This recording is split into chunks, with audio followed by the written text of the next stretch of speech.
Imagine this. You work for a top-secret government surveillance program that monitors every person on Earth. For months, you've been under relentless pressure from your boss to catch a mysterious hacker known only as Disruptor.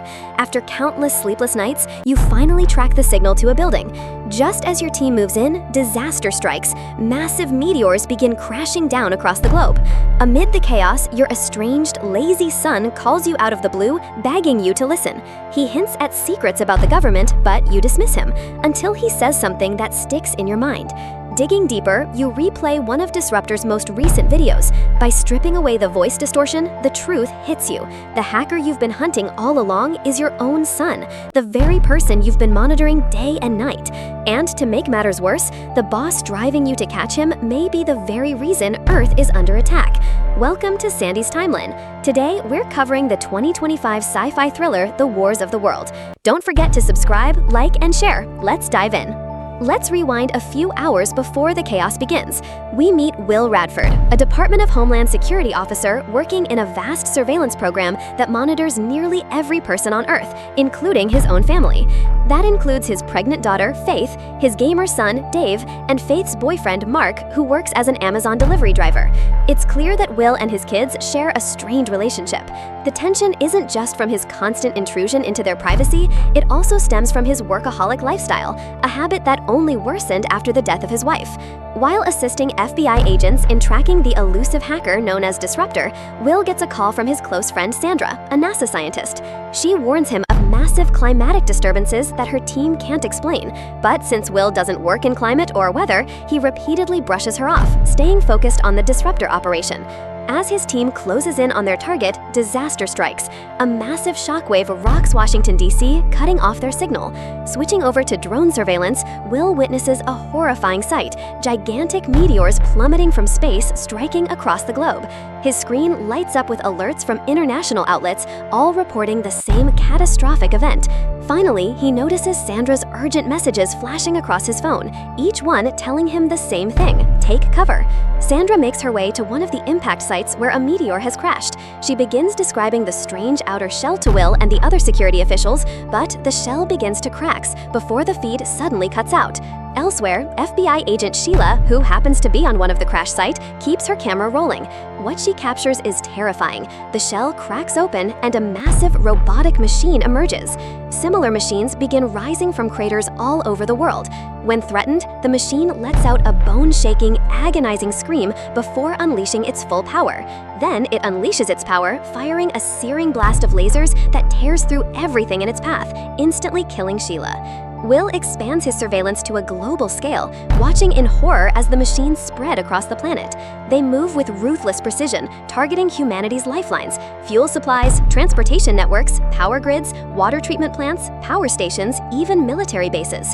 It isn't random destruction. Their attacks are cold, calculated, and strategic, as if their sole purpose is to systematically weaken humanity before the real war begins. Moments later, Will gets a frantic call from his daughter, Faith. She's outside, and one of the machines is closing in fast. She sprints for safety, but stumbles, crashing to the ground. An iron-like shard pierces her leg, and her heart rate spikes as Will watches helplessly through his monitors. Desperate, Will abandons protocol and takes action, but is locked out of direct access to help her, so he hacks into a nearby Tesla, overriding its systems. With seconds to spare, and he remotely drives the car to Faith, scooping her up and speeding her away just as the towering machine closes in. Will quickly locates Mark's delivery van through the surveillance system and relays Faith's location to him. Upon arrival, he finds Faith has already removed the metal, causing excessive bleeding, but Mark manages to apply pressure to the wound and stabilize her. It finally hits Will. No matter how advanced his tools or how much he monitors the world, he can't always be there to protect his kids.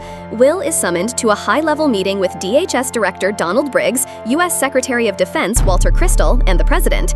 There, he presents his findings. The machine's attacks are not random, they're calculated. Convinced by his analysis, the President authorizes a massive military response, with other governments quickly following suit. At first, humanity scores some victories, but Will notices a disturbing pattern. Each time the machines emit their piercing, bone-rattling noise, they change direction, and their movements consistently converge on data centers around the world. Soon, the truth becomes clear. Their true objective is not fuel or weapons, but information. The machines begin emptying databases, wiping out government networks, erasing military command systems, and crippling digital infrastructure. With their systems blind and paralyzed, human forces are forced to retreat.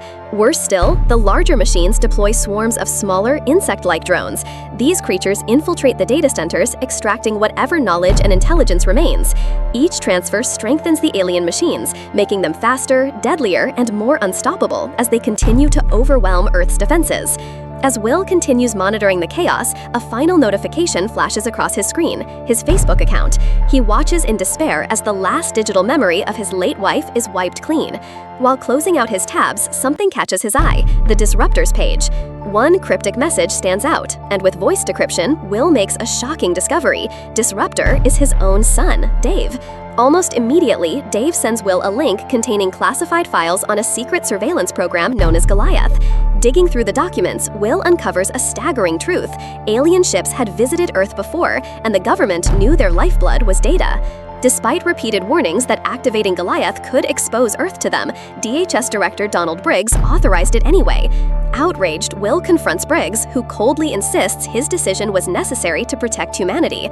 Moments later, Briggs retaliates by locking Will out of the DHS system entirely, cutting him off from the very tools he's relied on to fight back. With Dave and his hacker collective, Will manages to re-enter the DHS system. Together, they leak the classified Goliath files to the Disruptor channel, exposing the government's secrets to the world. At the same time, they launch a custom virus designed to cripple the alien machines. At first, it works. The massive war machines stall, giving humanity a moment of hope. But the victory is short-lived. The aliens adapt, shake off the virus, and resume their assault. Worse, they trace the hack and strike back, wiping out nearly all of Dave's hacker allies. Dave alone survives. In desperation, the military decides to bomb DHS headquarters where Goliath is housed to ensure the aliens cannot exploit the system, but Will refuses to let it end this way.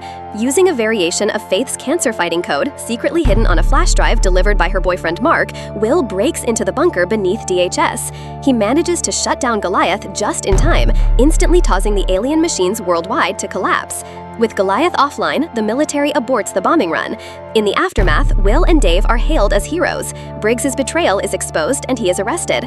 Faith is celebrated for her groundbreaking DNA research, which provided the key to disabling the invaders. Secretary Crystal offers Will the chance to lead a new surveillance initiative, this time one designed to protect without invading privacy.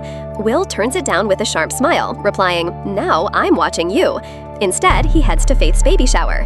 On the drive there, he glances at his old Satchel Paige bobblehead, a relic of simpler days, and reflects on everything he has lost and everything he has left to protect. Drop your thoughts in the comments below. Don't forget to hit that like button, share this video, and subscribe for more epic movie recaps. This is Sandy's Timeline, and I'll catch you in the next one.